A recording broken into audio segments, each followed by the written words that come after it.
آج کے ویڈیو کا سبجیکٹ تھوڑا ڈرائی ہے، لیکن یقین کیجیے کہ اگر آپ نے صرف 3-4 منٹ بھی دیکھ لیا تو آپ کی دلچسپی اور کیوروسٹی اتنی بڑھ جائے گی کہ آپ پورا ویڈیو دیکھے بنا رہ نہیں سکیں گے۔ آج صرف انسان کی نہیں بلکہ اس کی روح کی بات ہوگی۔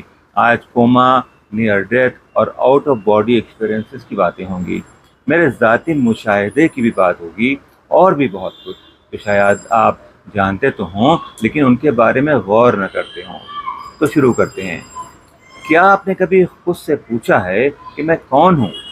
کیا میری ہڈیوں کے ڈھانچے پر چپکا ہوا گوشت اور اس کے اوپر سکن کا یہ پلاسٹر ہی میری پہچان ہے؟ کیا میرا دماغ، دھڑکتا ہوا یہ دل، کیا میرے جسم میں دوڑتا ہوا خون ہی ہوں میں؟ لیکن پھر ہمارے اندر ایسا کیا ہے جو صرف جسم نہیں، صرف دماغ نہیں ہے؟ وہ جو ہمیں سچ اور جھوٹ کا احساس دلاتا ہے، جو اکیلا ہونے پر بھی ہم سے بات کرتا ہے، جب ہم کسی انجان شخص سے محبت کرنے لگتے ہیں، جب کسی دوسرے کا درد اپنا درد لگتا ہے، کبھی بنا کسی وجہ کے لبوں پر مسکراہٹ آ جاتی ہے، کبھی اچانک آنکھوں سے آنسو بہنے لگتے ہیں، جب کوئی اپنا بچھڑ جائے تو دل کا ایک حصہ خالی ہو جاتا ہے۔ کیا وہ خالی پن جسم کا ہوتا ہے؟ جی نہیں، ہرگز نہیں۔ جسم تو پھر ایک لباس ہے، اصل تو وہ شے ہے جو اس کے اندر ایک راز کی طرح چھپی بیٹھی ہے۔ جی ہاں، اسے ہم روح کہتے ہیں۔ جسم زخمی ہوتا ہے، درد روح محسوس کرتی ہے۔ جسم تھک جاتا ہے، روح امید دلاتی ہے، دلاسا دیتی ہے۔ جسم مٹی میں مل جاتا ہے، راکھ بن کر فضا میں گم ہو جاتا ہے، لیکن یہ روح، یہ آتما، وہ کہیں دور پرواز کر جاتی ہے، لیکن کھوتی نہیں ہے، ختم نہیں ہوتی۔ روح ہی ہے تو ہے جو انسان کو اچھا انسان بناتی ہے، صرف جینا نہیں، بہتر جینے کا جذبہ دیتی ہے۔ جب ہم اس دنیا میں آتے ہیں تو صرف جسم لے کر نہیں آتے، ایک روح بھی ساتھ ہوتی ہے۔ یہ روح جسم کے اندر قید ہوتی ہے، جہاں ہر روز جسم اور روح کے درمیان ایک خاموش جنگ چلتی رہتی ہے، کبھی اپنی خواہشوں سے، کبھی لالچ سے، کبھی غم سے۔ جسم کچھ چاہتا ہے، روح کچھ اور۔ جسم سکون چاہتا ہے، روح سچائی کی تلاش میں بے چین رہتی ہے۔ جسم فانی ہے، روح لا فانی ہے۔ کچھ لوگ اسے کانشنس کہتے ہیں، کچھ سول، کچھ کہتے ہیں دل کی آواز۔ سائنس نے اس کو سب کانشس کا نام دے دیا۔ اسلام کے مطابق روح کا سفر 5 سٹیجز سے گزرتا ہے۔ سب سے پہلی منزل عالم ارواح کی ہے، جہاں ہر روح کو پیدا کیا گیا۔ روحوں نے وہاں رب کے سوالوں کا جواب دیا۔ دوسری منزل یہ دنیا ہے، یہ دنیا جسے ہم عالم اسباب کہتے ہیں۔ یہاں روح کو جسم میں داخل کیا جاتا ہے۔ یہ فری ول کی سٹیج بھی ہے، جہاں روح کا امتحان ہوتا رہتا ہے۔ تیسری منزل عالم برزخ ہے۔ ڈیتھ کے بعد انسان کی روح اس جگہ روز حساب کا انتظار کرتی ہے۔ کہتے ہیں اللہ اپنے کچھ خاص بندوں جیسے شہداء، ائمہ وغیرہ کو اس دنیا میں آنے جانے کا اختیار دے دیتا ہے، اور کبھی کبھی مومنین و مومنات ان کی زیارت کا شرف بھی حاصل کرتے ہیں۔ اور پھر ایک روز حشر کا میدان سجے گا، جسے ہم روز محشر اور قیامت کا دن کہتے ہیں۔ یہاں انسان کے اعمال کا حساب ہوگا اور سزا یا جزا کی عطا کی جائے گی۔ اور پھر آئے گی روح کی 5ویں اور آخری منزل، جنت یا جہنم، دوزخ یا بہشت۔ ہندو دھرم کے مطابق آتما امر ہے، اور جیواتما 7 جنموں کے چکرویوہ سے گزر کر موکش پراپت کرتی ہے، اور پھر وہ جنم اور مرن کے چکرویوہ سے مکتی پا کر پرم ست میں ولین ہو جاتی ہے۔ گریک فلاسفرز، خاص طور ارسطوٹل کے مطابق کسی روح کو ریڈیم کرنے کے لیے 8 موقع ملتے ہیں۔ یہ ایک سیلف کریکٹنگ جرنی ہے، جس کے بعد ہیون اور ہیل کا فیصلہ ہوتا ہے۔ ان سے ملتی جلتی اور انسان کی سمجھ میں نہ آنے والی حقیقت اور بھی ہے۔ 7 آسمان اور 7 زمین۔ ہر مذہب، ہر سوچ، ہر صوفی، ہر دارشنک کم سے کم ایک بات پر تو متفق ہے ہی، اور وہ ہے روح، آتما اور سول کی موجودگی۔ وہ روح جو سمندر کے بیچوں بیچ کسی ڈوبتے ہوئے کو امید کی کرن دکھاتی ہے، جو گھنگور اندھیروں میں اجالے ڈھونڈتی پھرتی ہے، جو بنا وجہ اداس ہو جاتی ہے، تو کیا پھر جانوروں میں بھی روح ہوتی ہے، یا ان میں صرف ایک جذبہ ہی ہوتا ہے، صرف سروائیول انسٹنکٹ ہوتا ہے؟ تو پھر کتا وقت پڑنے پر اپنے مالک کے لیے جان کیوں دے دیتا ہے، جبکہ بچھو ڈنگ مار دیتا ہے؟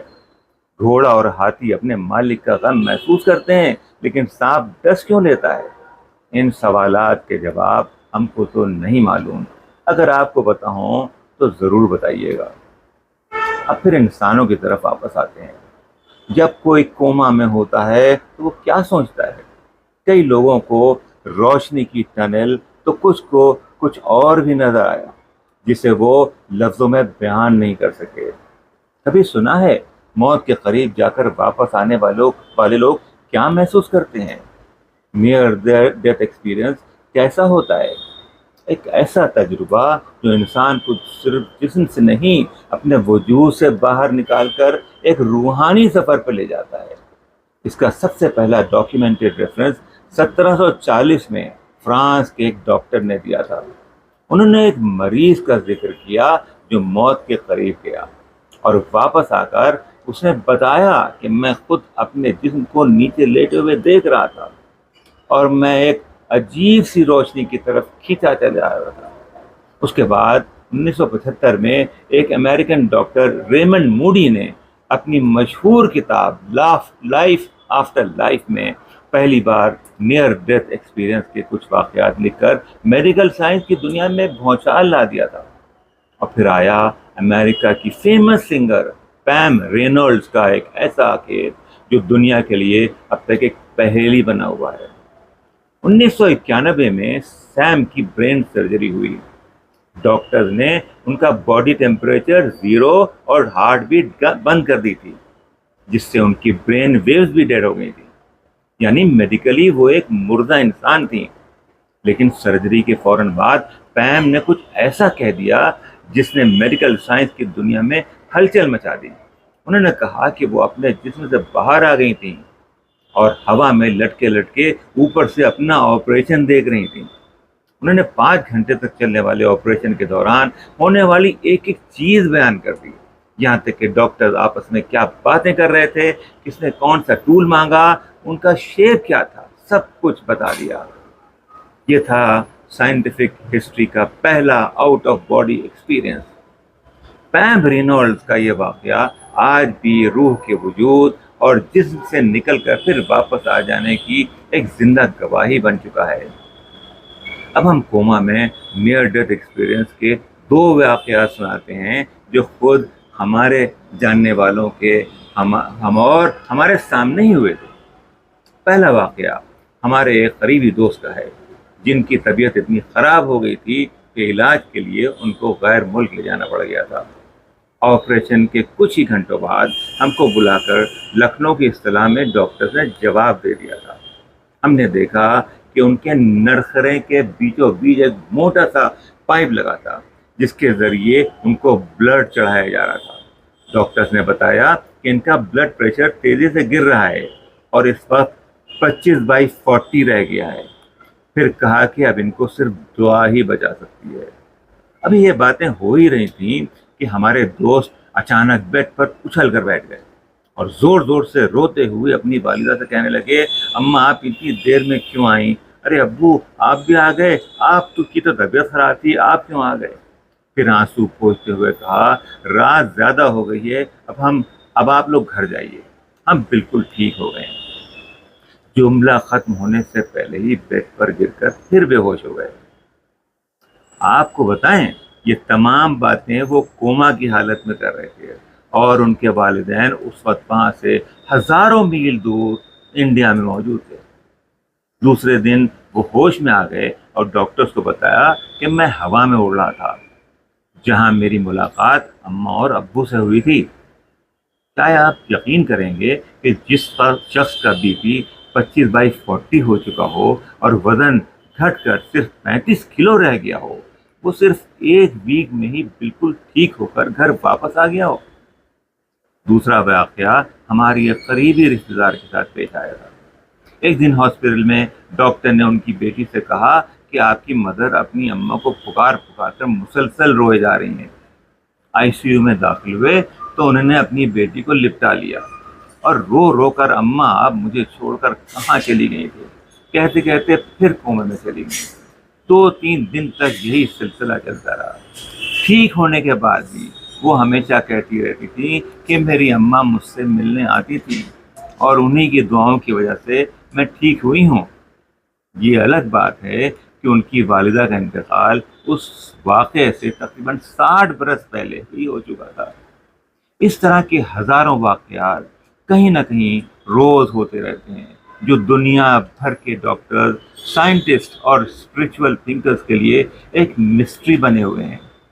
یہی وجہ ہے کہ ہمارے اندر سے مسلسل ایک آواز آتی رہتی ہے، میں صرف جسم نہیں، میں روح بھی ہوں۔ اس لیے روح سے دوستی کیجیے، اس کی سنا کیجیے۔ جسم صرف ایک ذریعہ ہے، اصل سفر تو روح کا ہے۔ اور آخر میں 22 اپریل کو پہلگام میں شہید ہونے والے 26 بے قصور انسانوں اور انہی کی طرح دوسری جگہ شہید ہونے والوں کی روحوں کی شانتی کے لیے ہم دعا کرتے ہیں۔ لیکن ان کے پریوار، ماں باپ، بیٹا بیٹی جو اب بھی زندہ ہیں، ان کے دلوں کا درد، ان کی آنکھوں کا سونا پن وہ لفظوں سے بیان نہیں ہو سکتا۔ بس اتنا ہی کہیں گے، ان کا درد ہمارا درد بھی ہے۔ ہر انسان کا درد پوری انسانیت کا درد ہوتا ہے۔ اور اگر آپ کی آنکھوں میں آنسو آ گئے ہوں، اگر آپ کا دل پسیج گیا ہو، آپ کے دل پر چوٹ لگی ہو، تو سمجھ لیجئے آپ کا ضمیر زندہ ہے، آپ کی روح زندہ ہے، اور آپ کو اپنے سوال کا جواب مل گیا ہے کہ آپ صرف جسم نہیں ہیں، آپ روح بھی ہیں۔ اب یہ ویڈیو یہیں ختم ہوتا ہے۔ قلب نقی کا آداب قبول کیجیے۔ ہمیشہ خوش رہیے۔ خدا حافظ۔